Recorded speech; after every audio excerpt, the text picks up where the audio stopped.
the compendium of everything related to masculine gene expression, be it testosterone, be it androgens, be it pheromones as well, an amalgamation of all my latest work, both scientific and anecdotal, for all the men that I have personally coached and I have observed through their various stories, is now available in the link below, gentlemen.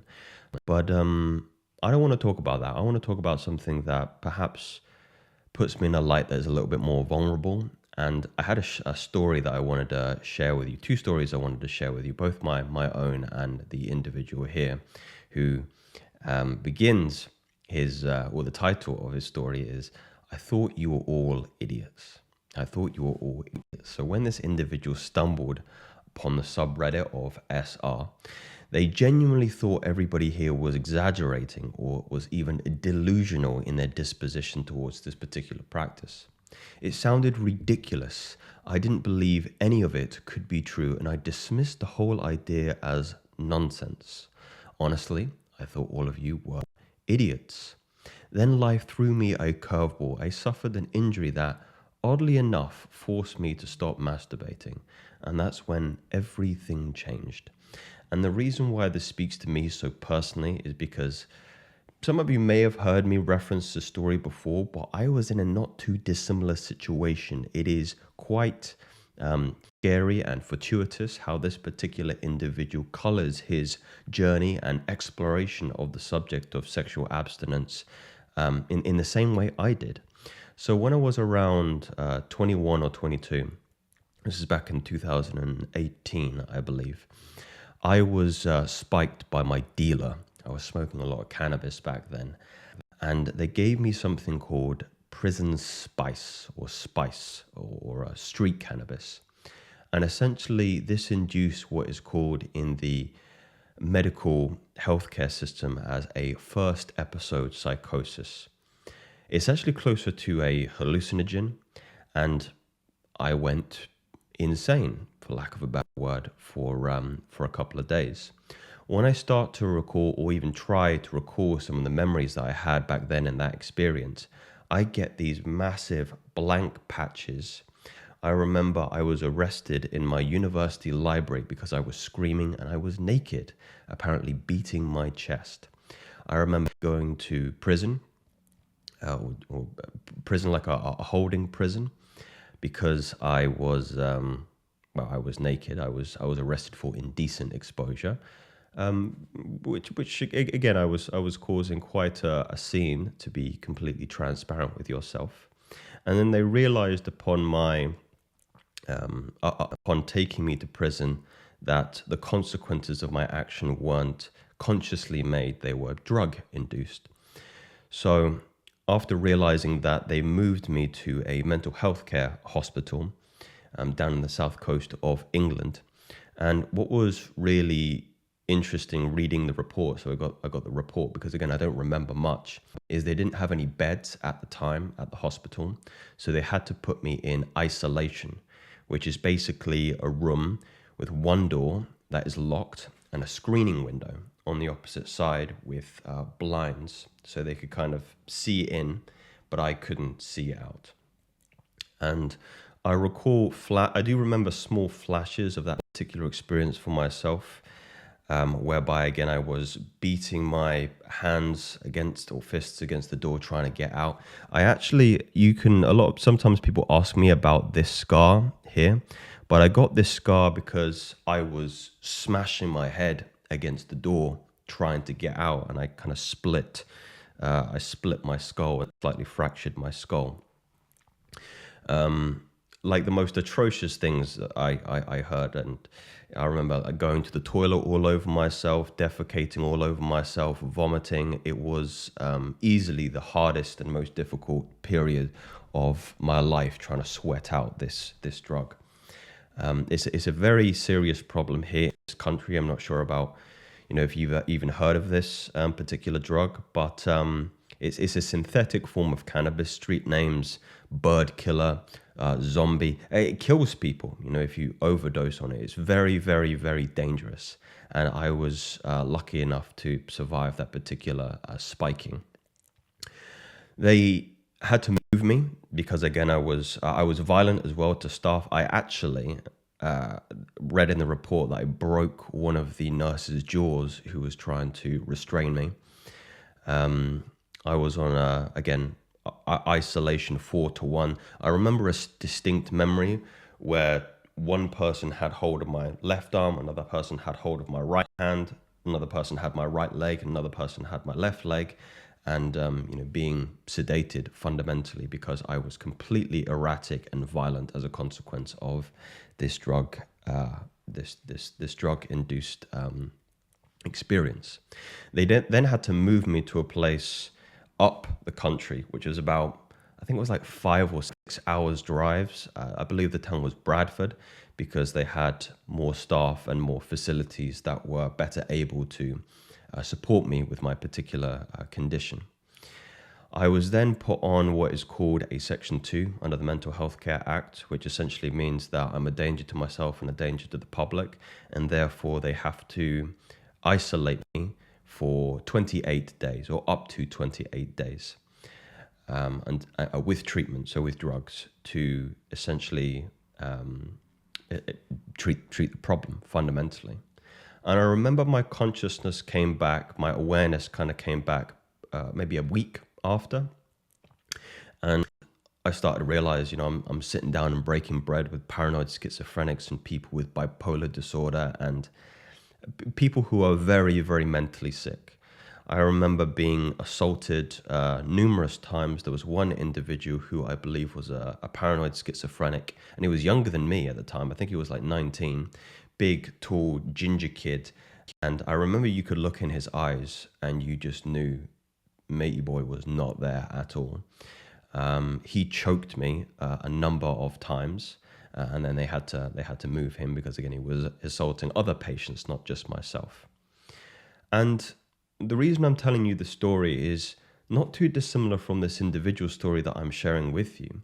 I was put into an environment where I was forced to ultimately be in survival mode, and the last thing on my mind was self-pleasure in that way. And I remember the weeks started to stretch 1 week, 2 weeks, 3 weeks. And that probably in that time was the longest period I had ever gone without pleasuring myself. And something really unique and interesting started to happen is I got better very, very quickly. I probably remember by week 2, I was completely lucid. And I was realizing I need to get out of this place. If any of you have ever experienced long periods of isolation, you can't go outside because again, you're a danger to the public. You can't go and interact with the public. You can't go see friends. Your family can come in, but I didn't want them. I didn't want my mother and my father coming into this place and seeing the state of me fundamentally. I was I was in the darkest period of my life very, very easily. But I remember the only kind of comfort I had was one particular patient who was, I think he had bipolar disorder. It's not tremendously bad, but he had a long history of kind of relapsing back into these settings. What's really interesting about these particular mental health care hospitals is if you ask the staff, most of the patients are reoccurring.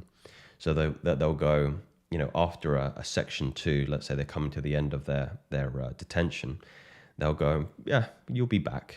I know you. You'll be back.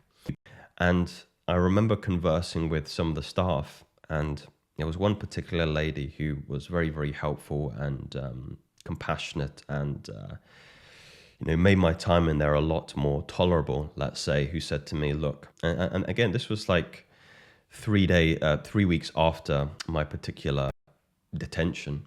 You're not going to be back. I know I see people in here who come in and go out and come back all the time. And, there's something different about you. You look like you've got your head screwed on right. I can't believe the changes from when we first saw you to now. And you're not going to be back here. You're the last person who's going to be back here. There's something, there's a variable in you that I can't quite put my finger on.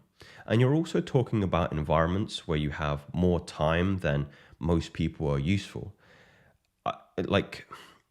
That was the most, I know it sounds strange, but that was the most torturous experience about my breakdown fundamentally. Was I remember like praying like on my knees, praying and crying for like lunch for my next meal, just to have something to do. Because otherwise you're walking mindlessly through the wards, trying to keep yourself entertained, trying to reap and squeeze some pleasure out in the environment. And I had that opportunity, but there was something in me that was telling me and forcing me that this is not going to be conducive to you moving out of this particular place. You need that. And you can use whatever words you like, the spirit, the soul, the life force in you to get you out of this particular dark tunnel. So I'll continue on with this particular story here, and hopefully I can tie this not too circuitously to the rationale and the preface that I made regarding masculine gene expression fundamentally being a resource for you getting out of your darkest places. The first thing that I noticed was my energy levels. They skyrocketed. Suddenly I had the motivation to do something I hadn't done in 15 years. Go to the gym. I started socializing more and felt more confident. The thing that really blew my mind though was how people started reacting to me. Strangers were drawn to me and their attention felt genuine. At first I couldn't understand it because I couldn't find a logical or scientific explanation for it, but it was happening. I have to admit, I'm not fully committed to SR yet. I still relapse here and there every other couple weeks, sometimes once in a month. Even so, the results have been incredible. My energy, mood, and overall quality of life have improved to the levels I didn't think were possible. I'm happier now than I've ever been before. And I genuinely feel like I'm in one of the best phases of my life. I realize now that the reason I didn't give SR a chance earlier was because of an overwhelming scientific literature supporting the benefits of masturbation. I trusted science, and while I still believe its importance, I think we need to acknowledge that there's other areas of human experience that aren't fully understood or studied yet. So everyone in this community, thank you. You opened my eyes to something life-changing, and I learned so much from the post and the discussion here. Keep doing what you're doing because it works. I have something in the works that I think eventually I'll do, but it's interesting to note the different levels this particular practice works upon. I think there is a spiritual level to this. I know that there's a spiritual level to this. And that particular experience that I described to you in the preface of this video was an opening of my eyes, or opening of my third eye, I guess you could say, to the idea of spirit, that there's some universal force, be it God, be it angels, be it cosmos, that is looking out for you and fundamentally guiding you on your journey, especially when you start to go down the mire and mud of apathy and lethargy in your life. Christ, God, Krishna, whoever you want to refer to it, will always have the door open for you in order to pull you out of that place. And you see that more clearly, more HD, more 4K, when you begin to create more space and distance between the 3D realm. And that's a really important point, because I mean the 3D realm in terms of the trappings of pleasure. When you start to disassociate, disassociate perhaps isn't the best word, but create distance and space from your mind and your body by refraining from pleasure, you begin to realize the immortal soul that you are within. That's fundamentally the crux and the axiom of this practice, is that when you're fasting, when you're abstaining from pleasure, you recognize that you have a body and you have a mind, but you are not tied to the fate of having to eat, of having to have sex. And then you recognize that your identity is greater than that can be perceived in the 3D realm. I inhabit a body and mind of Joseph, but it is wrong to believe that I am these things. I am the immortal, immutable soul that the essence that lives inside him, that stretches even past his own fingertips. But you would never recognize that. No scientific paper or journal can describe that to you, because it's experiential. You have to go through the experience yourself, be it a traumatic experience like mine, or be it through cultivating practices like meditation, fasting, and SR that will allow you to realize that. And then there is literature that is starting to move in this direction that is more consistent with the level of biology, endocrinology. We know testosterone increases. We know androgen receptors begin to heal. We know the permeation of testosterone begins to express itself in your masculine genes as a consequence of not telling your body that you're of this pseudo success in the sexual arena. Your body will help you. Your body is not so easily killed. It will be of resource to you if you force it, if your environment signals to the body that you are in need of help. And I was in such a place. I was forced. I was not tricking myself into believing that I was more successful than I was at that time. My body recognized that I needed the strength to pull myself out of that situation as long as I was consistent and congruent with that outcome. There is will involved in this. Maybe this is something that you can identify with. And again, my love letter to you gentlemen is down in the link below.